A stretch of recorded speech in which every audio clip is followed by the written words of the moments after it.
Hello, this is White0013 and today I'm doing a guitar video. We're going to learn about the kind of basic things about guitar, some basic kind of chords that quite a lot of songs are played with, so you'll have even as a beginner you'll have a wide variety of songs. And please don't forget, I am not a professional guitar teacher. I do make mistakes, but it's not as if I've just kind of picked up a guitar and went, I'll do a video on this, because I have learned guitar. We will start off with one of the most annoying things that was for me when I started learning the guitar, and that was the diagrams, the chord diagrams. What I'm going to do is talk to you about the chord diagrams, kind of show you the different parts to them, what they mean, how to read them, and basically just practice. Just look at the guitar chords and the diagrams and just pick it up as you go along, and you'll eventually be able to read them like that with no problem.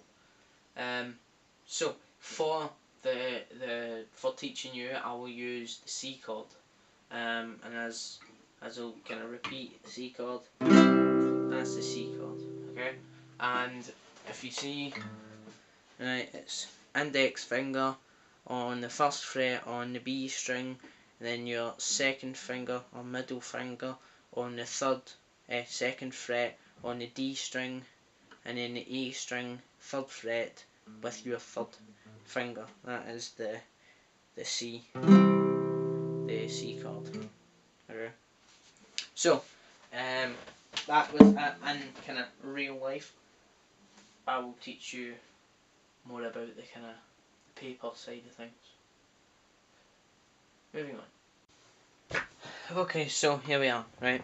We have a diagram, and it's going to be for the C chord. Usually the first thing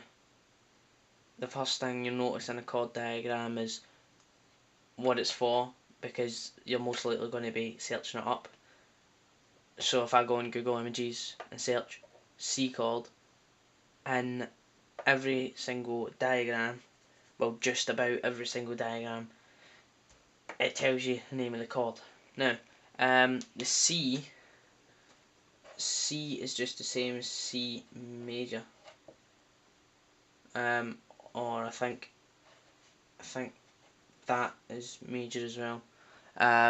There's a whole bunch of different ways of writing it, and then you've got like C. That's C minor, so you can see how that would be major. And that's major. That's just obviously telling you major. These are the same thing.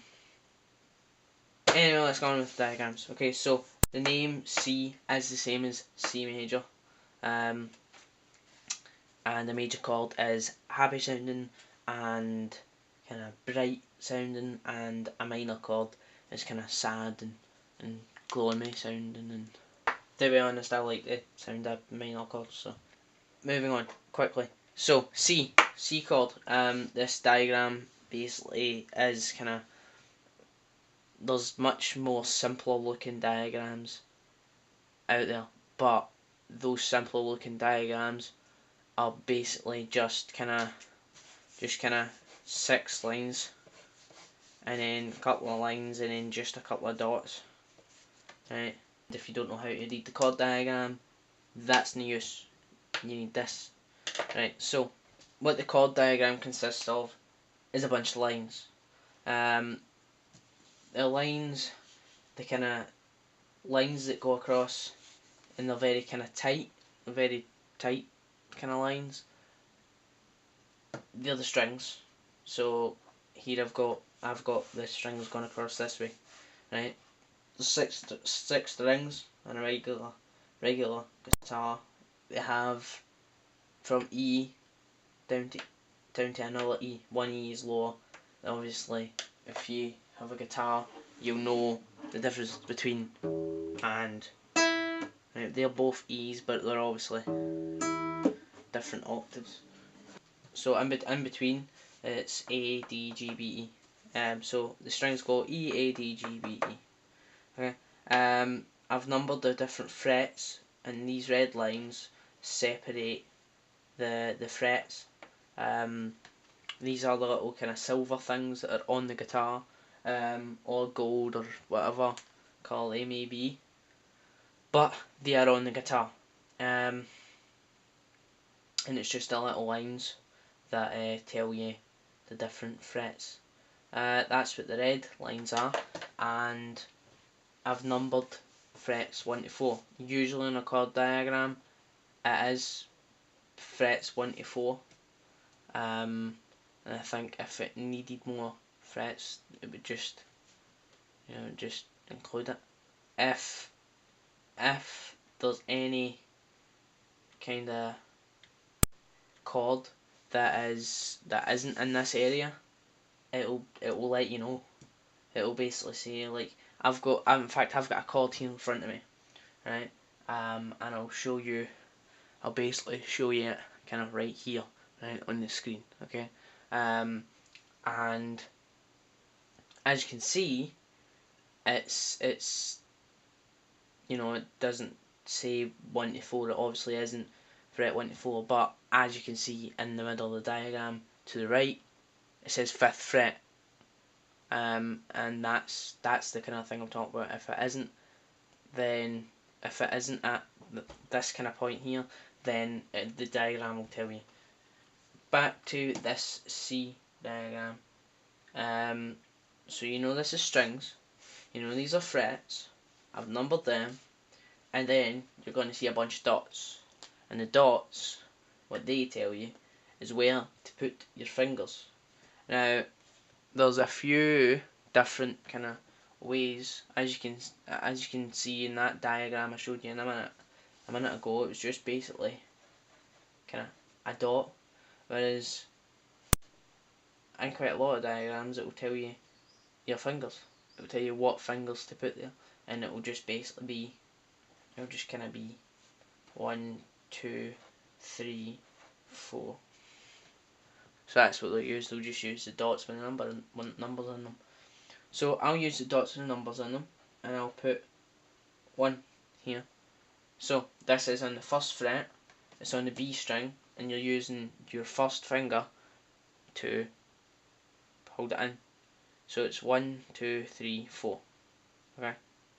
So you're using this finger, pressing in the B string on the 1st fret, and then on the D string, which is this string here, on the 2nd fret, you're going to use your 2nd finger to hold that in.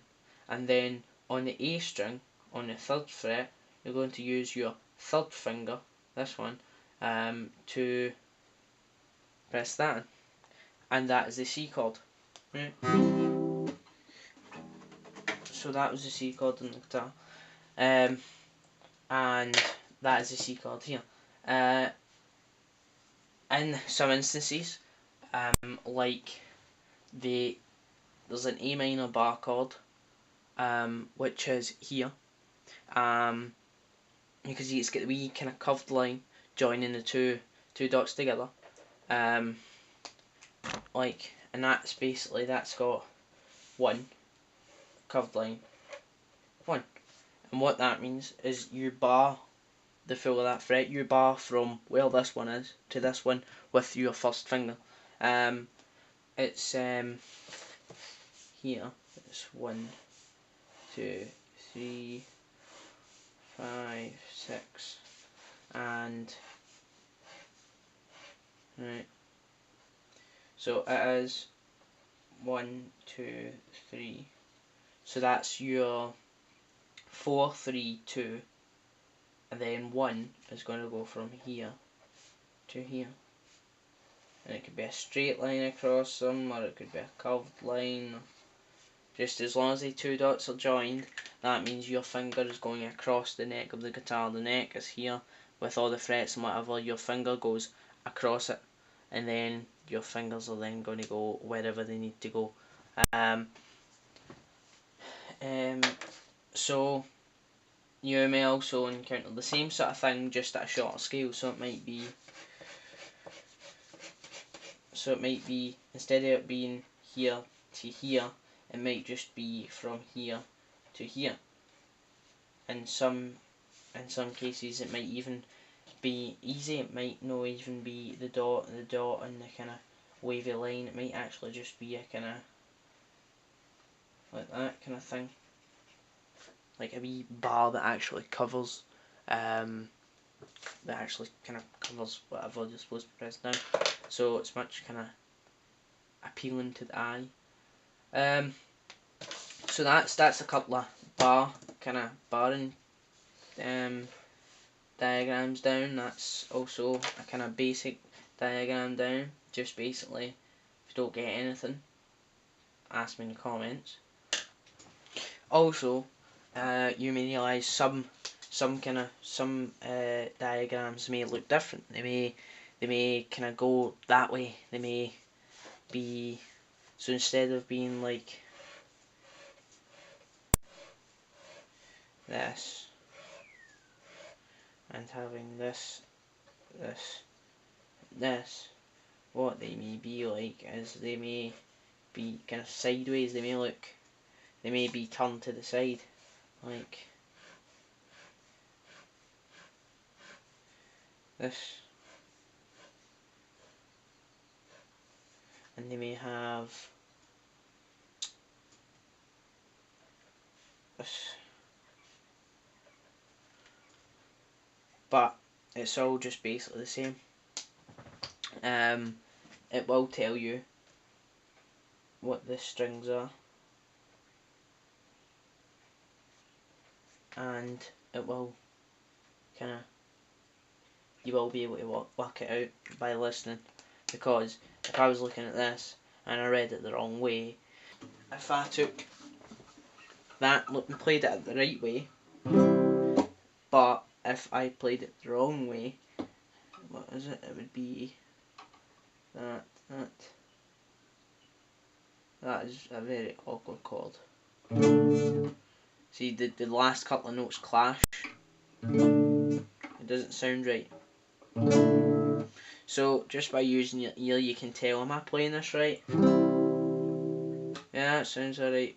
But if I play it the other way and do this, no, that doesn't sound too healthy. So you just use your ears. If you think the diagrams are just basically play what you think, and if it sounds good, it's probably right. And another thing you may notice, some strings might have, like in this C chord, you might have this O here, right? You might also have the O here, but you may notice at the very end you've got an X here. Basically, the X means don't play. Okay, so that basically means you either mute the string or you just try and avoid it with your strumming, and just kind of with the muting, you'll pick that up. The more you learn the guitar, your fingers will get used to they'll get used to applying different kind of pressures. Basically, your fingers will learn to work individually, and you'll be able to mute strings and play different strings at the same time. So the X means don't play. O means it's open, as in play it openly. My God, my end's all weird. Anyway, you play it openly, which basically means you play it without kind of holding a fret. You just play the string as it is, like so. This is a C chord. I don't play. I could mute the E string by kind of covering it gently with my thumb, right, like that, kind of. Or I could just, instead of playing it, I could just avoid it and start at the next kind of string. So the open strings in the C chord is this, the G string and the E string. and as you can see, if I take all my fingers, if I let go and play the G string and E string, they're just the exact same, because I'm not holding them down at any fret. I'm not fingering that string at all. That's what open means. You play the string without holding it down any place. So in diagrams that will say O, and that just basically means play this string but don't finger it anyway in any way at any of the frets. And then the X just means don't play it, whether you mute it or whether you just don't touch it. Doesn't matter, you don't play it. So okay.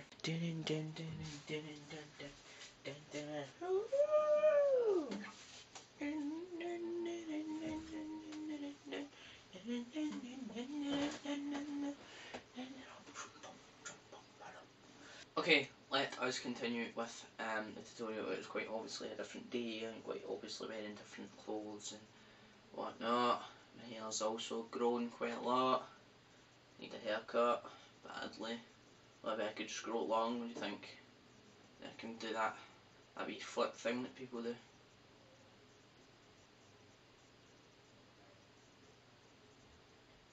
So we're going to talk about the chords now that you know. Now that I've spoke about diagrams, we're going to talk about the chords now. So we'll go through them very quickly, and the diagrams will be either up here or up here. I'll just decide at the time of editing. Okay, so we start off with an A minor, where is this? Okay, whichever it is, and then an A, which is right, and then a B is a very complicated chord. A B is more complicated. In my head I'm trying to learn a B, because that's like bar chord. That's getting the bar chords. So we'll go straight to C, which is this. Okay, and then we'll do D, and we'll do D minor as well, and we'll do E, we'll do that again, and we'll do E minor, okay, then we'll do F, and then we'll do G. Okay, so that was A minor, A, C, D, D minor, E, E minor, F, and G.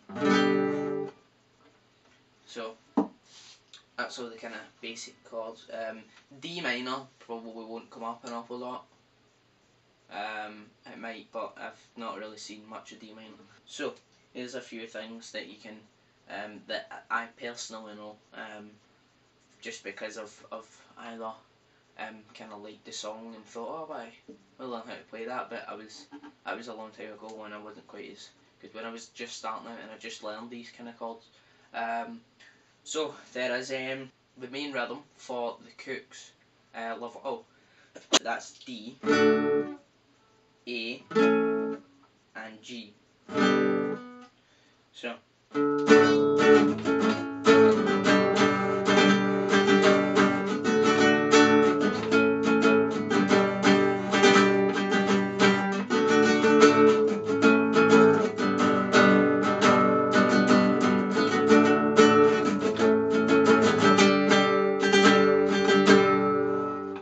Rivers and Roads by the Head and the Heart, which is in Chuck, but most of these songs I think have probably been in Chuck at some point, which is C, and then it's E minor, C, and then it's E minor, F, C. So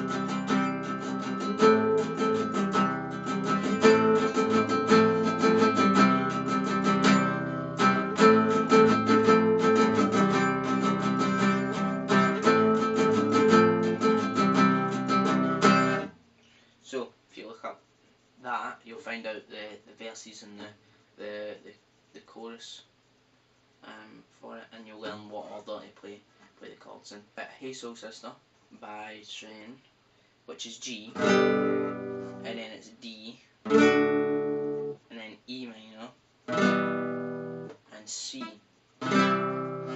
So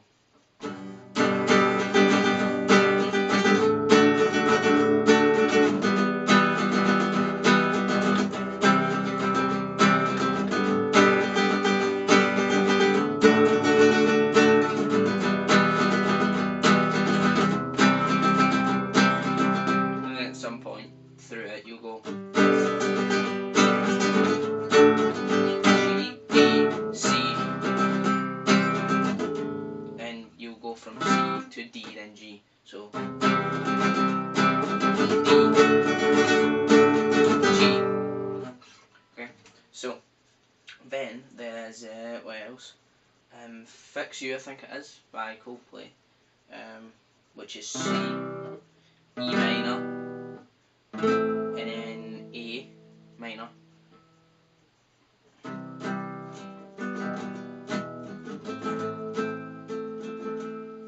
and then it's F and G.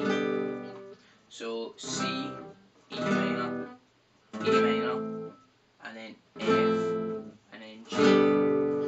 Okay, so that is.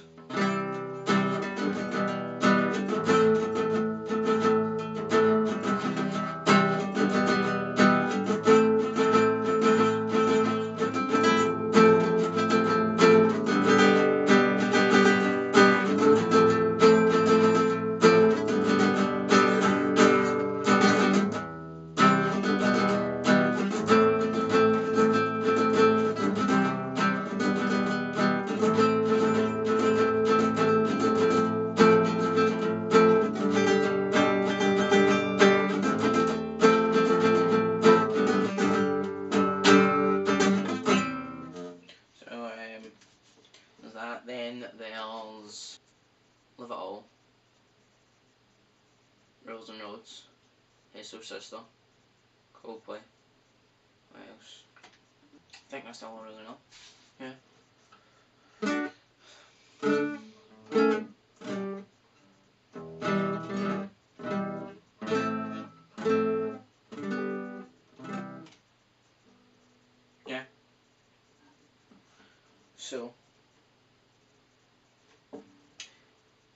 So that's, you can look up each of these songs, which I know for a fact can be played with these chords. Most of the things you will find will be the kind of main rhythm of that song, like Love It All. Basically, all that is, that's D, the D, A, G. That's just that played over and over and over again. And if you listen to Love It All by the Cooks, you will hear that in the background. It's just constant, kind of repeating itself, because that is the main rhythm. That's what keeps the rhythm of the song going. So.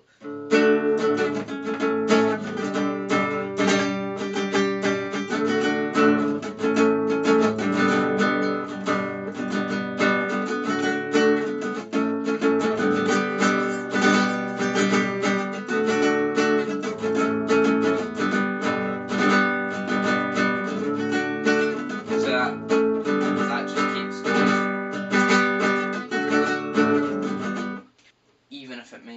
Even if it might become boring by playing it, you hopefully by the time you get to the point where you're bored with it, you can play it. You can just play that and the chords within it without any hesitation. I mean, I can play it without looking at the guitar. So that's just because I'm so used to playing it. So yeah, practice makes perfect. You practice, you become perfect, and you learn harder songs. And at some point I will probably upload a video on kind of harder things. A lot of the kind of lead guitar rhythms in a lot of songs are always kind of like, yeah, Naive by the Cooks. That's using kind of more difficult things.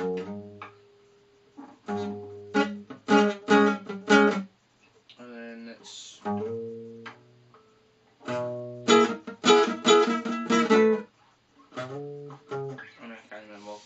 it's more complicated. It's more kind of bar chords and stuff like that, and then there's like C side with the cooks as well, which is also a bar chord.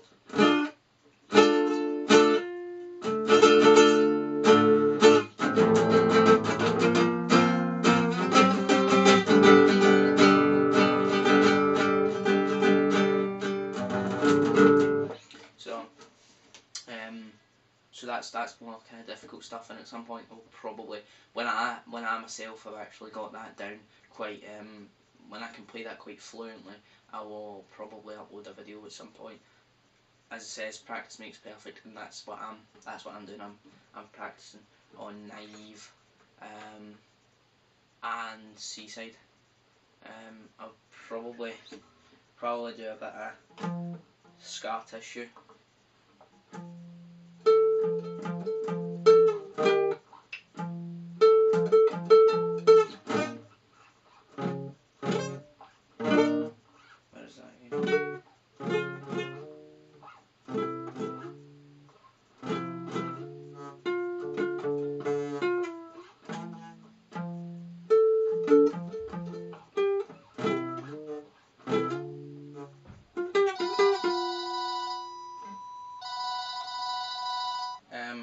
Scar Tissue by Red Hot Chili Peppers. Thank you for watching, and at the very end of the video there will be a side project, and it's just something that took me 10 minutes to make, something like that, so enjoy.